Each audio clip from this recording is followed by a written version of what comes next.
नमस्कार, मी कविता's tasty food मध्ये सर्व खवय्यांचे पुन्हा एकदा स्वागत करते।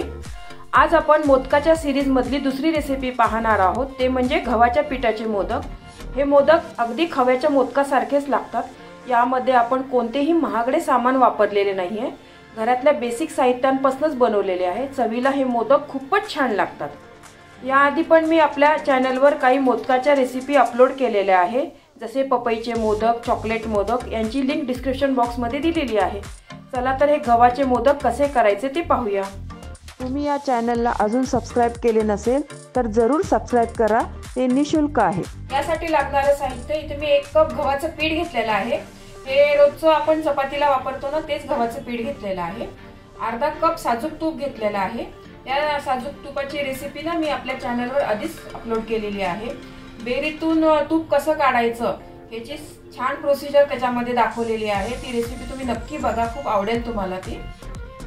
पाव कप मिल्क पावडर, पाऊण कप मी पिठी साखर घेतलेली आहे। याच कपाने ना पाऊण कप पिठी साखर मोजून घेतलेली आहे। इथे मी ही पिठी साखर आहे ना खडी साखरेची पावडर करून घेतलेली आहे। तुम्ही नॉर्मल घेतली तरी चालेल, पण थोडेसे मोदक हेल्दी व्हावं म्हणून मी इथं खडी साखरेची पावडर घेतलेली आहे। वेलची, जायफळ पूड आणि गार्निशिंगसाठी पिस्ता। इतक्या कमी साहित्यात हेल्दी मोदक बनणारे आहे। चला तर पाहूया कसे करायचे। गॅसवर मी पॅन गरम करायला ठेवलेला आहे। त्याच्यामध्ये ना मी आता गव्हाचं पीठ घालते। तूप न टाकताना हे पीठ आपण 1-2 मिनिटं ना चांगलं असं खमंग भाजून घेऊया, नंतर मग त्याच्यामध्ये तूप टाकूया। तुम्ही अजून या चॅनलला सबस्क्राइब केले नसेल तर सबस्क्राइब बटनला क्लिक करा आणि बेल आयकॉनला प्रेस करायला विसरू नका, जेणेकरून नवीन रेसिपीचे नोटिफिकेशन तुम्हाला येतील। 2 मिनिटं झाले आहे बघा। हे पीठ ना मी छान भाजून घेतलेलं आहे। याच्यामध्ये ना मी आता तूप घालते।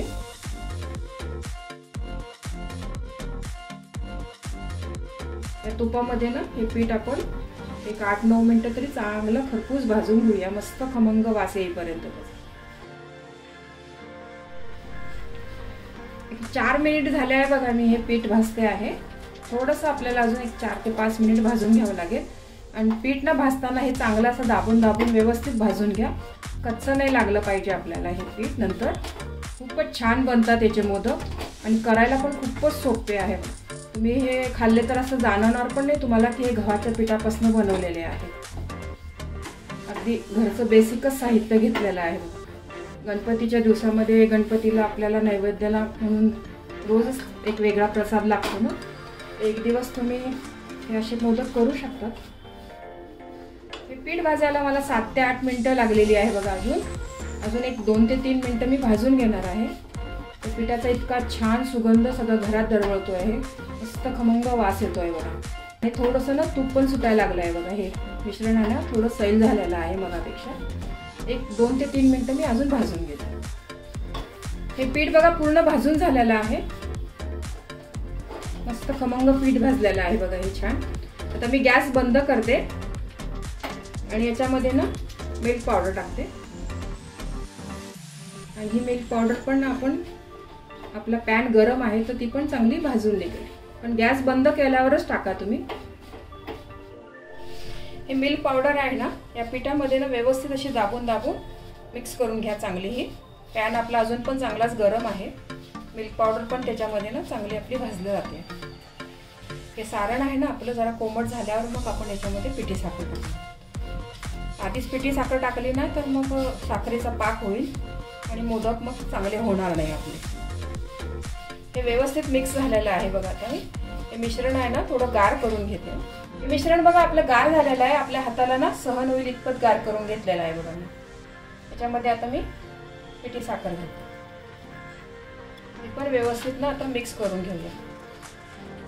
राहिलेली पण साखर घालते मी आणि हे आपण जरा हातानेच मिक्स करूया, म्हणजे व्यवस्थित मिक्स होतं बघा।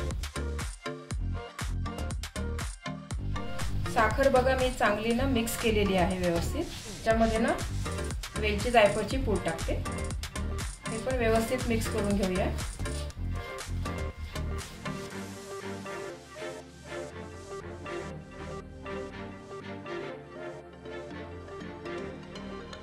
हे मिश्रण आहे ना एका जागेला आणून ठेवा, असं सगळं हे म्हणजे याचा साखरेचा ओलावा येईल आणि आपले मोदक ना छान बनेल.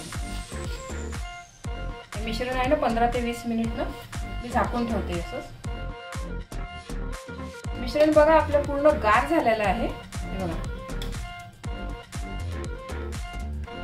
छान मिळून आलेलं आहे बघा.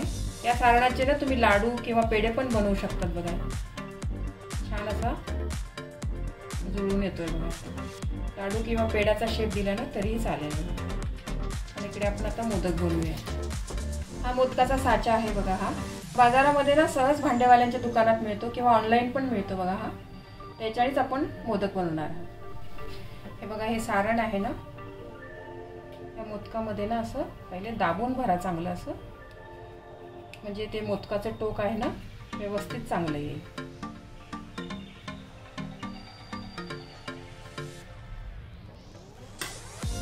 बाकीचं पण सारण आहे ना व्यवस्थित दाबा त्याला, म्हणजे मोदकाचा आकार आहे ना शेप मस्त येईल त्याला.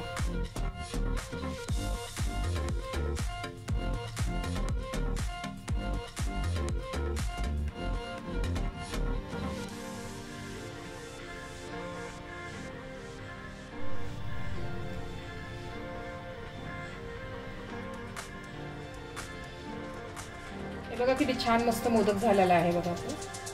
याच पद्धतीने मी अजून पण करून दाखवते तुम्हाला. मोदक जर तुमचे व्यवस्थित निघत नसेल ना तर थोडासा तुपाचा हात लावला तरी चालेल साच्याला. आता मी ना पिस्ता लावून मोदक दाखवणार आहे बघा. हे असे साच्यामध्ये ना असे पिस्ते ठेवा इकडे आणि याच्यावर असं पीठ आहे ना हे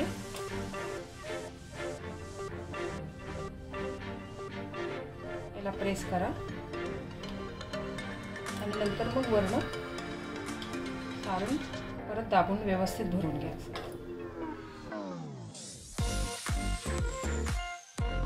खूपच सोपे आहे मोदक करायला बघा.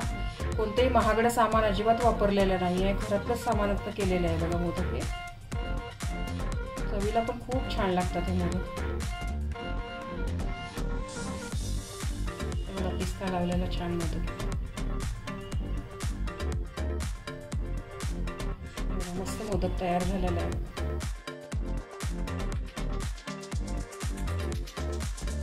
याच पद्धतीने ना मी सर्व मोदक करून घेते चांगले असे मस्त. आधी ना थोडंसं पीठ लावून ना हे पॅक करून घ्यायचं. ड्रायफ्रुट्स जे पण टाकलेले आहे आपण याच्यात, म्हणजे ते हालत नाही, मग व्यवस्थित चांगला मोदक बनतो. आणि बाकीचं सारण असं वरण टाका.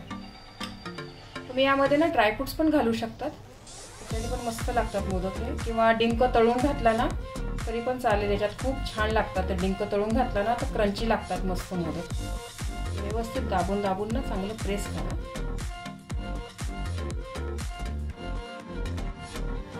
खूपच सोपे आहे मोदक करायला बघा. हे अगदी नवीन शिकणारे पण करू शकतील, इतके सोपे आहे बघा. थोडंसं साईडला आलं तर हे काढून टाकायचं.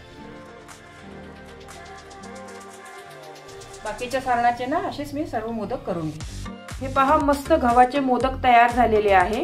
एवढ्या या सारणामध्ये 23 मोदक होतात. तुम्ही या गणपतीला हे मोदक नक्की करून बघा. तुम्हाला ही रेसिपी आवडली असेल तर व्हिडिओला लाईक करा, कमेंट्स करा. तुमच्या कमेंट्स वाचायला मला फार आवडतात. तुमच्या लाईक्स आणि कमेंट्समुळे माझा उत्साह वाढतो आणि नवनवीन व्हिडिओ बनवण्यासाठी प्रोत्साहन मिळते. याचबरोबर तुम्ही मला फेसबुक, इंस्टाग्राम आणि पिंटरेस्टवर देखील फॉलो करू शकतात. त्याची लिंक डिस्क्रिप्शन बॉक्समध्ये दिलेली आहे. तर पुन्हा भेटूया एका नवीन रेसिपीसह. तोपर्यंत मस्त खा, काळजी घ्या. धन्यवाद.